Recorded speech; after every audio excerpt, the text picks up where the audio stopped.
Hello everyone, welcome to Maths class. আজি মই আলোচনা কৰিম ক্লাস 8 ৰ পৰিমাণৰ তুলনা চেপ্টাৰৰ অনুশীলনী 8.2. তো এতিয়া চাওক এক নম্বৰ কোৱেশ্চনত কি দিয়া আছে এটা ৰেডিঅ'ৰ ছফা মূল্য 2055 টকা 3% ৰেহাই দি ৰেডিঅ'টো বিক্ৰী কৰিলে ৰেডিঅ'টোৰ বেচা দাম কিমান আমাক কি কৈছে ছফা মূল্য দিয়া আছে 2055 টকা আৰু 3% ৰেহাই দি ৰেডিঅ'টো বিক্ৰী কৰিলে ৰেডিঅ'টোৰ বেচা দাম উলিয়াব দিছে এতিয়া চাওক আমি ইয়াতে কি কৰিম এক নম্বৰ সলিউশন দিয়া আছে কি ঠিক আছে দিয়া আছে ছফা মূল্য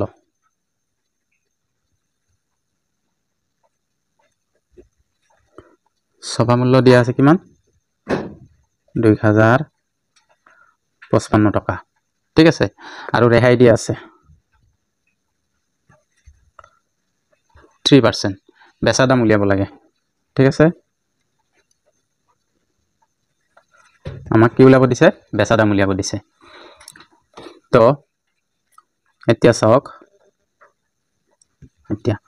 ছফা মূল্য দিয়া আছে ৰেহাই 3% দিয়া আছে এই 3% টো কাক এই 2055 টকাৰ ৰেহাই ঠিক আছে প্ৰথমতে আমি কি উলাম ৰেহাইটো উলিয়ালাম এতিয়া চাওক ৰেহাই সমান সমান ছফা মূল্য ছফা মূল্যৰ কিমান পাৰ্সেন্ট 3% ঠিক আছে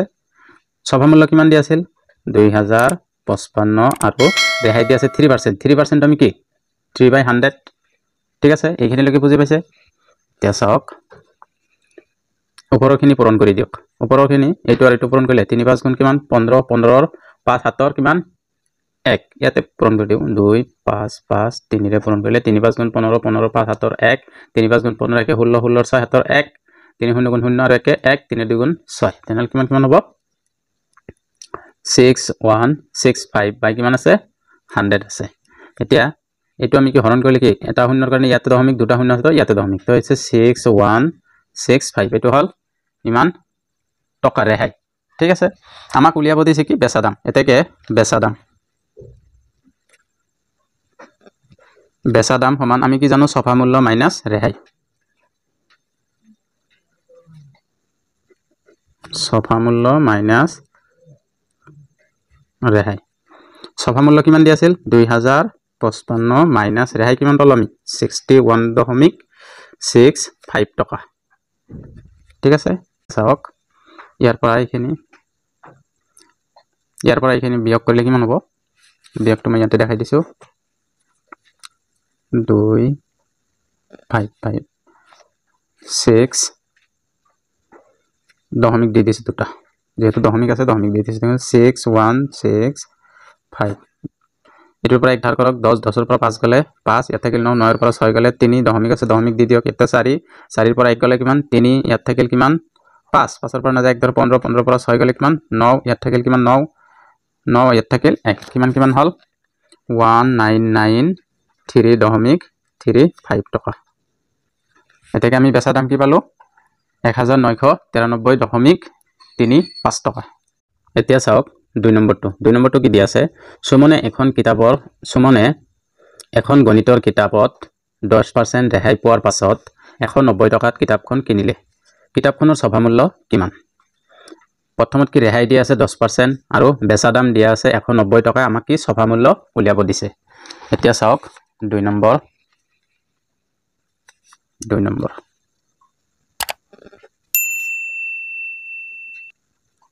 given দিয়া আছে ৰেহাই কিমান দিয়া আছে 10% আৰু বেচা দাম দিয়া আছে 190 টকা ঠিক আছে ছফা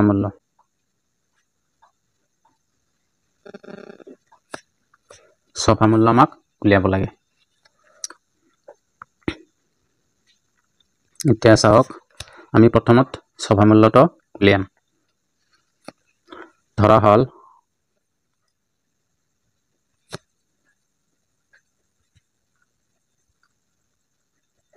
ছফা মূল্য x টকা আমি ছফা মূল্যটো ধৰি লৈছো x টকা তেকে ৰেহাই উলাম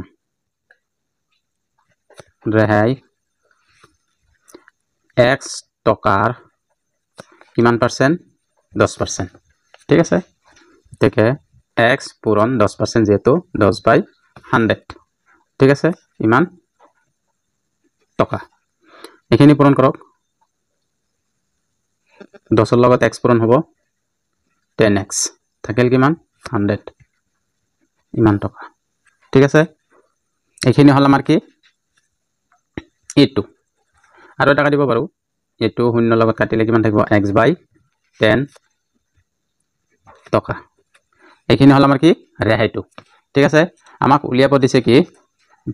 সফা মূল্যটো হে লাগে আমাক মানে কি x ৰ মানটো হে লাগে এতিয়া চাওক আমি কি জানো বেচা দাম সমান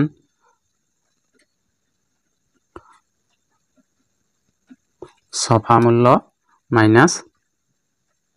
ৰেহাই, ঠিক আছে এতিয়া বেচা দাম আমাক কিমান দিয়া আছিল 190 টকা আৰু সফা মূল্য কি ধৰি লৈছো আমি x মাইনাস ৰেহাই কিমান পাইছো x/10, ঠিক আছে এতিয়া চাওক 190 এতেটো লসাগু ললে কিমান 10 এইটো তলত একো নাই মানে কি 1 আছে 1 10 ৰ মাজত কিমান 10 বাৰ যাব 10x মাইনাস এইটো 10 আছে ইয়াতে 10 আছে 10 10 ৰ মাজত একবাৰ যাব একৰ লগত x পূৰণ কৰিলে x এই হ'ব, ঠিক আছে এতিয়া চাওক এইটো 10 টো ইয়াতে কি হৈ আছে হৰণ হৈ আছে ইফালে আহিলে কি হ'ব পূৰণ কৰিলে কিমান হ'ব 10 ৰ লগত এটা শূন্য হে যোগ হ'ব এইখিনি হ'ব আৰু এইটো 10x ৰ পৰা x বাদ দিলে কিমান হ'ব 9x এতিয়া চাওক 9 টো ইয়াতে পূৰণ হৈ আছে ইফালে আহিলে কি হ'ব হৰণ হৈ যাব 1900/9 = x, ঠিক আছে এতিয়া আমি কাটিব পাৰো ইয়াতে এইটো হৰণটো মই এইটো সাইডত কৰি দিছো 19009 হৰণ এতিয়া চাওক 9 19 ৰ মাজত কিমান বাৰ যাব 2 বাৰ যাব 2 9 গুণ কিমান 18 থাকিল কিমান 1 একৰ লগত নাযায় শূন্য এটা নমাই আনক ইয়াতে একবাৰ যাব, ঠিক আছে 1 টো মাইনাস এতিয়া আৰু এটা শূন্য আছে বহাই দিয়ক ইয়াতো কিমান বাৰ যাব একবাৰ যাব 9 1 থাকিল এতিয়া তো আৰু শূন্য নাই এটা দশমিক দি দিয়ক কিমান বাৰ যাব একবাৰ যাব আৰু 9 আৰু যদি নামাই আনো 1 এইটো এটা দশমিক কিমান বাৰ গল 211 x, ঠিক আছে আমি x ৰ মান পালো 211.11 ঠিক আছে এতেকে আমি লিখিব পাৰো যে কি ওলাব দিছিল আমাৰ গণিতত ওলাব দিছিল কিতাপখনৰ সফা মূল্য এতেকে কিতাপ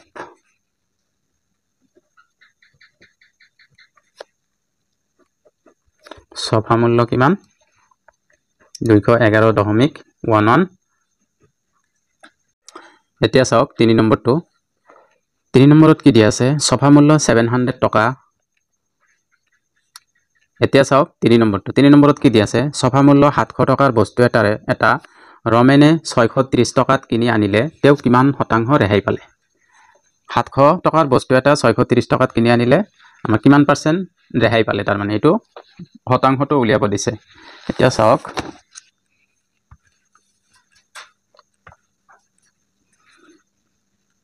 তিনি number Don't forget to subscribe. given দিয়া আছে আমাৰ কি সফা মূল্য দিয়া আছে সফা মূল্য দিয়া আছে 700 টকা ঠিক আছে আৰু দিয়া আছে বেচা দাম তাৰ মানে কিনি আনিলে মানে কি বেচা দাম আছে 630 টকা আমাক কি ৰেহাই ওলাব দিছে শতাংশ ৰেহাই উলিয়াব দিছে ঠিক আছে এতিয়া চাওক Don't forget to subscribe. তেকে ৰেহাই মানে কি আমাৰ সফা মূল্যৰ পৰা বিক্ৰী মূল্যটো বাদ দিলে সেইখিনি ৰেহাই ওলাব এতিয়া চাওক সফা মূল্য মাইনাস বেচা দাম ঠিক আছে সফা মূল্য কিমান আছিল 700 টকা আৰু বেচা দাম আছিল কিমান 630 টকা 700 পৰা 630 বাদ দিলে কিমান থাকিব 70 টকা এটো আমি কি পালো ৰেহাই পালো এতে আমি কি লিখিব পাৰো 700 টকাত 700 টকা ছফা মূল্য হলে ৰেহাই হয় 700 টকা ছফা মূল্য হলে ৰেহাই হয় কিমান টকা ৰেহাই হৈছিল 70 টকা 70 টকা ঠিক আছে এতেকে 1 টকা 1 টকা ছফা মূল্য হলে ৰেহাই হয় কিমান 70/700 ঠিক আছে 700 টকাত ইমান ৰেহাই হৈছে এতেকে 1 টকাত যিমান হ'ব 1 টকাত যদি কওঁ তেনেহলে 700 দি এইখিনি হৰণ হ'ব ঠিক আছে তাৰ পিছত চাওক আমাক উলিয়াব দিছে 100ত এতেকে 100 টকা ছফা মূল্যৰ ৰেহাই হ'ব কিমান 100 আমাৰ কেতে কি যেতিয়া 1 টকা আছিল তেতিয়া হৰণ আছিল এতিয়া 100 টকা আছে 100 পূৰণ হৈ যাব 70/700 ইনটু 100 টকা ঠিক আছে 100 টকা এতিয়া চাওক আমি কাটিব পাৰো এইটো কাল 7 থাকিল 7 ইয়াতে কিমান বাৰ যাব 10 বাৰ যাব কিমান টকা 10 টকা ঠিক আছে এতেকে আমি কি লিখিব পাৰো এতেকে শতাংশ ৰেহাই সমান সমান কিমান 10 শতাংশ এতিয়া চাওক 4 নম্বৰটো এজৰ সোফা সেটৰ সোফা মূল্য 30,000 টকা নতুন বছৰৰ আৰম্ভণিৰ বাবে দোকানীয়ে সোফা সেটৰ 25,000 টকাত বিক্ৰী কৰিলে তেও কিমান শতাংশ ৰেহাই দিলে এইটো গণিত 4 নম্বৰটো আৰু 3 নম্বৰটো একে আছে অলপ ভালকে চাই লব এইটো কি কৈছে এজৰ সোফা সেটৰ সোফা মূল্য আছে 30,000 টকা নতুন বছৰৰ আৰম্ভণিৰ কাৰণে কেও 25,000 টকাত বিক্ৰী কৰিলে তেনেহলে কিমান শতাংশ ৰেহাই দিলে ইয়াতেও একেই 3 নম্বৰত যি এনেকে আছিল 4 নম্বৰটো একেই হ'ব গণিতটো অলপ ভালকে চাব এইটো Don't forget to subscribe. 4 number solution given দিয়া আছে কি সোফা মূল্য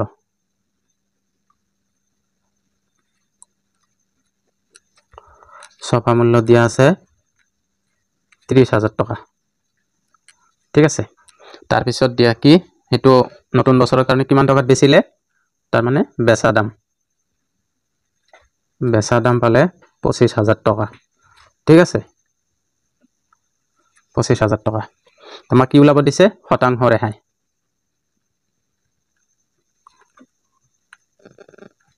শতাংশ ৰেহাইটো আমাক উলিয়াব দিছে তো এতিয়া চাওক যেহেতু আমাক কি উলাব দিছে শতাংশ ৰেহাই উলিয়াব দিছে তো প্ৰথমত আমি কি ৰেহাই উলাম এটাকে প্ৰথমত ৰেহাইটো উলিয়াই লও ৰেহাই মানে সোফা মূল্য মাইনাস বেচা দাম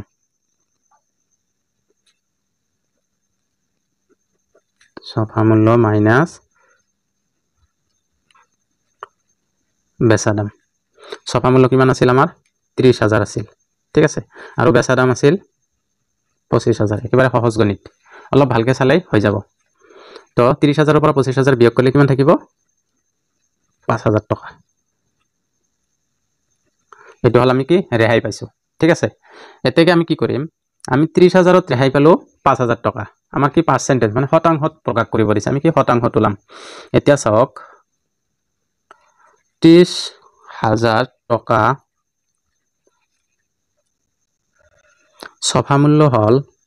সোফা মূল্য হলে 30,000 টকা সোফা মূল্য হলে ৰেহাই হয় কিমান আমি ৰেহাই পাইছো 30,000ত 5,000 ৰেহাই হয়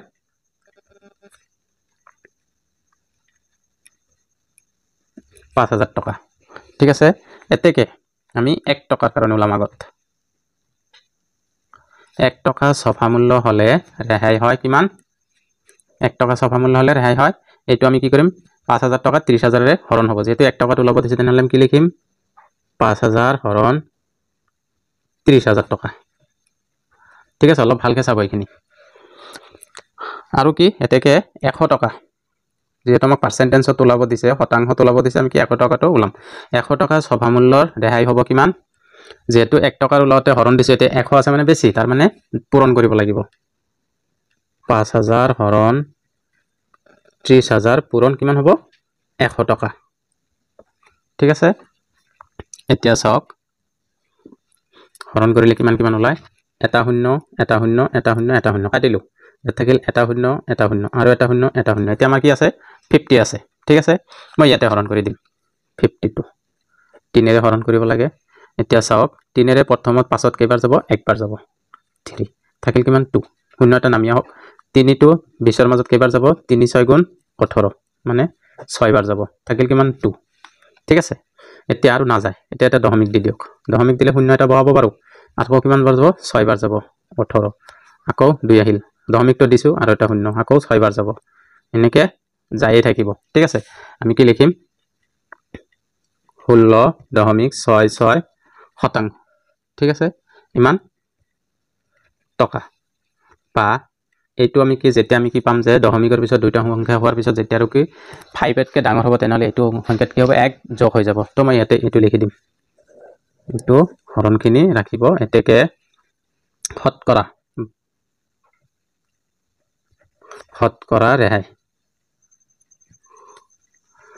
ৰেহাই আমি কিমান পাইছো 16.6 এইটো আছে তেনে 7 দিলো আমি ঠিক আছে 7%। যদি ভিডিওটো ভাল লাগে লাইক কৰিব কমেন্ট কৰিব আৰু শেয়াৰ কৰিব আৰু সাবস্ক্ৰাইব কৰিবলৈ নাপাহৰিব যদি মোৰ ভিডিওবোৰ ফেসবুক পেজৰ পৰা চাই আছে ফলো কৰিব।